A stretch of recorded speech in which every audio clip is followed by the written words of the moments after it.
আসসালামু আলাইকুম। আপনাদের সবাইকে স্বাগত জানাচ্ছি। এখনকার আলোচনা আপনাদের সঙ্গে আছি আমি সিরাজুল ইসলাম।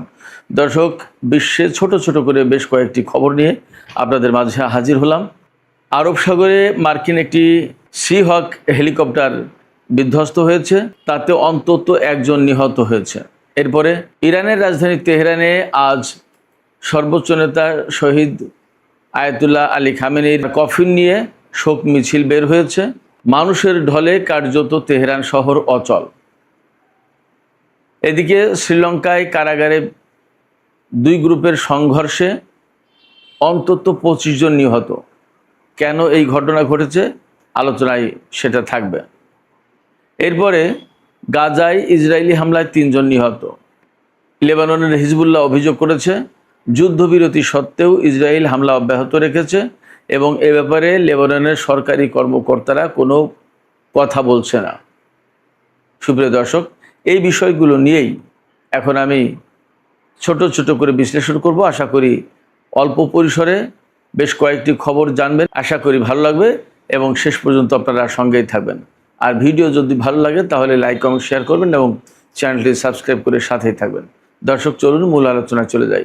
সর্বপ্রথমে যে আলোচনা সেটি হচ্ছে আরব সাগরে মার্কিন জর্জ ডব্লিউ বুশ বিমানবাহী রণতরী থেকে একটি হেলিকপ্টার উড্ডয়ন করেছিল। হয়তো গোয়েন্দা বৃত্তি অথবা নিয়মিত টহল যাই ছিল, সেই টহল অভিযান থেকে সম্ভবত ফিরে আসার সময় হেলিকপ্টারটি ওই বিমানবাহী রণতরীতে অবতরণ করতে যায়। এই সময় হেলিকপ্টারটি সাগরের বুকে বিধ্বস্ত হয়। এই হেলিকপ্টারে 4 জন মার্কিন ক্রু ছিল, সেনা ক্রু মিলে মোট 4 জন ছিল। এই 4 জন সহ বিধ্বস্ত হয় হেলিকপ্টারটি সাগরের উপরে। এতে মার্কিন বাহিনী পরে উদ্ধার অভিযান চালিয়ে 3 জনকে উদ্ধার করতে পেরেছে, আর একজনের খোঁজ পাওয়া যায়নি। তার ব্যাপারে দীর্ঘ এবং বিস্তারিত অনুসন্ধান অভিযান চালানো হয়, কিন্তু তাকে শেষ পর্যন্ত না পাওয়ার কারণে তাকে নিহত বলে ঘোষণা করা হয়েছে। এখন কি কারণে এই হেলিকপ্টার বিধ্বস্ত হয়েছে, আমি যথেষ্ট খোঁজাখুঁজি করার চেষ্টা করলাম যে হেলিকপ্টারটা কি কারণে বিধ্বস্ত হলো। তাতে এখনো পর্যন্ত যে তথ্য আমি পেলাম, কোনো গুলি বা ক্ষেপণাস্ত্রের আঘাতে বা শত্রুপক্ষের আঘাতে যে হেলিকপ্টারটি বিধ্বস্ত হয়েছে এমন কোনো তথ্য পাওয়া যায়নি। হয়তো আরও পরে কোনো তথ্য আসতে পারে, কিন্তু এখনো পর্যন্ত এই তথ্য পাওয়া যায়নি। হেলিকপ্টারটি বিধ্বস্ত হওয়ার কারণ মূলত বলা হচ্ছে সম্ভবত যান্ত্রিক ত্রুটি, অর্থাৎ যান্ত্রিক ত্রুটির কারণে হেলিকপ্টারটি বিধ্বস্ত হয়ে থাকতে পারে। তবে সময় গেলে হয়তো আরও অনেক তথ্য পরিষ্কার হবে। এর কয়েকদিন আগে কিন্তু এরকম একটি মার্কিন হেলিকপ্টার বিধ্বস্ত হয়েছিল এবং সেটি বলা হচ্ছিল যে ইরানের ক্ষেপণাস্ত্র অথবা ড্রোন দিয়ে হামলা চালিয়ে বিধ্বস্ত করা হয়। পরে অবশ্যই ইরান কিছুটা প্রত্যাখ্যান করেছিল এই খবর। পরে আবার আমেরিকা জোরালো ভাষায় বলেছিল যে না, ইরানের হামলার কারণেই এটা হয়েছে। আসলে যাই হোক, সাম্প্রতিক দিনগুলোতে পারস্য উপসাগর, আরব সাগর, ওমান সাগর এই এলাকায় আমেরিকার বেশ হেলিকপ্টার বিধ্বস্ত হচ্ছে বা ড্রোন বিধ্বস্ত হচ্ছে, এরকম ঘটনা প্রায় মাঝে মাঝেই খবরে আসছে। সেক্ষেত্রে আমরা বলতেই পারি যে মার্কিন বাহিনী আসলে মধ্যপ্রাচ্য অঞ্চলে যুদ্ধ বন্ধ হওয়ার পরেও তারা যে খুব স্বস্তিতে আছে, ভালো আছে, এ কথা বলা যাবে না। সুপ্রিয় দর্শক, এবার আমরা চলে যাচ্ছি তেহরানের দিকে। আপনারা সবাই জানেন যে গতকাল তেহরান শহরে ইরানের শহীদ সর্বোচ্চ নেতা আয়াতুল্লাহ আলী উজমা খামেনির জানাজা নামাজ অনুষ্ঠিত হয়েছে। আজকে সারা শহরে তার লাশের কফিন নিয়ে পরিভ্রমণ করা হবে। সর্বস্তরের জনগণকে শোক এবং শ্রদ্ধা জানানোর সুযোগ করে দেওয়ার জন্য ইরান সরকারের পক্ষ থেকে এই ব্যবস্থা নেওয়া হয়েছে। তেহরান শহরের বড় বড় সমস্ত সব সড়ক প্রদক্ষিণ করবে। তেহরান শহর তো অনেক বড় শহর, ঢাকা শহরের চেয়ে অন্তত দ্বিগুণ তিনগুণ তো হবেই।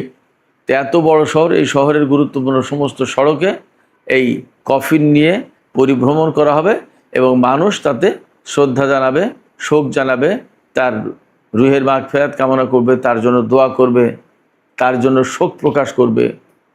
যাই হোক, আজকে কিন্তু সেই শোক মিছিল। আমি একটা কথা আবারও বলবো, আমার খুব মনের পর্দায় ভাসছে তেহরান শহর, কারণ আমি তেহরান শহরে যেহেতু দীর্ঘদিন ছিলাম। আমি একটা কথা আবারও বলি যে আসলে ইরানের মানুষ তাদের সর্বোচ্চ নেতাকে এত ভালোবাসে, তাদের শোক প্রকাশের ধরন দেখলেই বোঝা যায় যে তারা কত ভালোবাসে।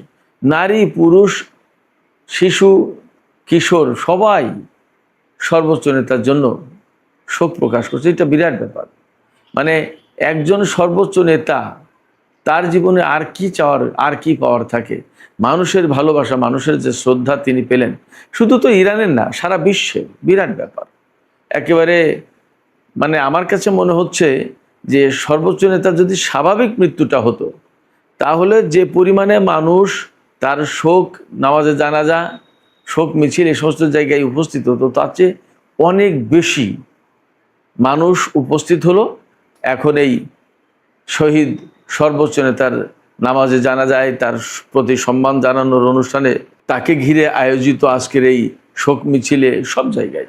এতে বোঝা যায় যে ইরানের সর্বোচ্চ নেতা ইরানের মানুষের কাছে কতটা জনপ্রিয় ছিলেন এবং তিনি আসলে ইরানিদের কত ভালোবাসার, শ্রদ্ধার পাত্র ছিলেন। সুপ্রিয় দর্শক, এবার আমরা একটু শ্রীলঙ্কার দিকে নজর দেব। শ্রীলঙ্কার রাজধানী কলম্বোর একটি কারাগারে মারাত্মক রকমের সংঘর্ষ হয়েছে। সংঘর্ষটা হয়েছে বন্দি দুই গ্রুপের মধ্যে। এই সংঘর্ষের কারণে সর্বশেষ আমি যখন এই ভিডিওটা করছি, তার আগ মুহূর্তে আমি সর্বশেষ খবর নিলাম, তাতে 25 জন নিহত এবং বহু মানুষ আহত হয়েছে। নিহতদের মধ্যে সব যে কারাবন্দী তা কিন্তু না, নিহতদের মধ্যে বেশ কয়েকজন কারারক্ষীও আছে।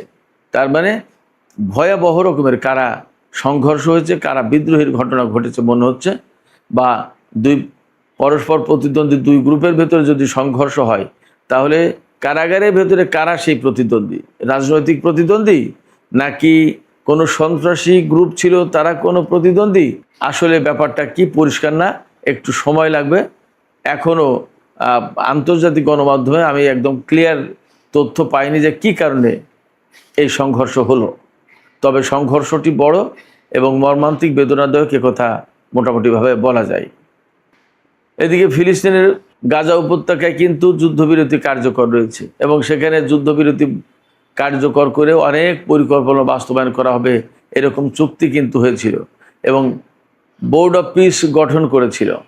তার চেয়ারম্যান হলো ডোনাল্ড ট্রাম্প। অথচ সেই গাজায় প্রতিদিন ইসরায়েল হামলা চালায়।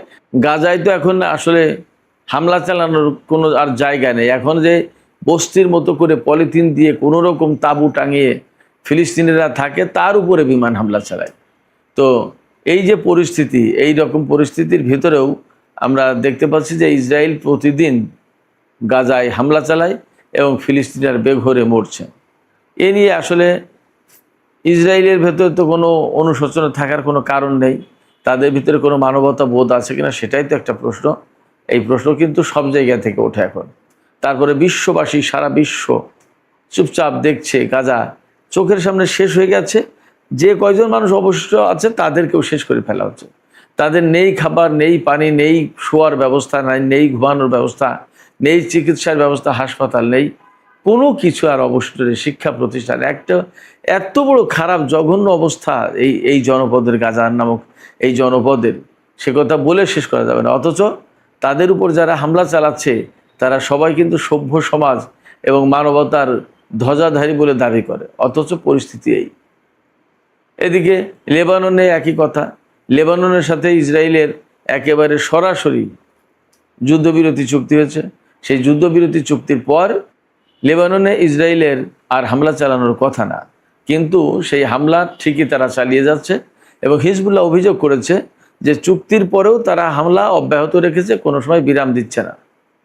এবং এই যে চুক্তি লঙ্ঘন করে ইসরায়েল বারবার হামলা চালাচ্ছে, এই ব্যাপারে লেবানন সরকারের পক্ষ থেকে কোনো বক্তব্য নেই, কোনো বাদ প্রতিবাদ কিচ্ছু করা নেই। আশ্চর্য একটা ব্যাপার। আমি খুব অবাক হই যে লেবানন একটা স্বাধীন সার্বভৌম দেশ, সেই দেশের প্রেসিডেন্ট এবং প্রধানমন্ত্রী কি করে ইসরায়েলি বাহিনীর বিরুদ্ধে কোনো কথা বলেন এবং তাদের বিরুদ্ধে কেন সেনাবাহিনী নামায় না? হিজবুল্লাহ তো আছেই, হিজবুল্লাহ চেয়ে কি সেনাবাহিনী দুর্বল? লেবাননের? হোক দুর্বল, তারপরেও একটা দেশের উপর হামলা চালালে তার তো প্রতিরোধ করতে হবে। এটা কেমন কথা যে হিজবুল্লাহ শুধু যুদ্ধ করবে আর লেবাননের কোনো সামরিক বাহিনী কোনো কেউ কিছু বলবে না, যুদ্ধ করবে না? প্রেসিডেন্ট বরং ইসরায়েলের পক্ষেই তো কথা বলছে। এভাবে চললে কীভাবে লেবাননের স্বাধীনতা সার্বভৌমত্ব থাকবে? সুপ্রিয় দর্শক, এখনকার আলোচনা এখানেই শেষ করতে চাই।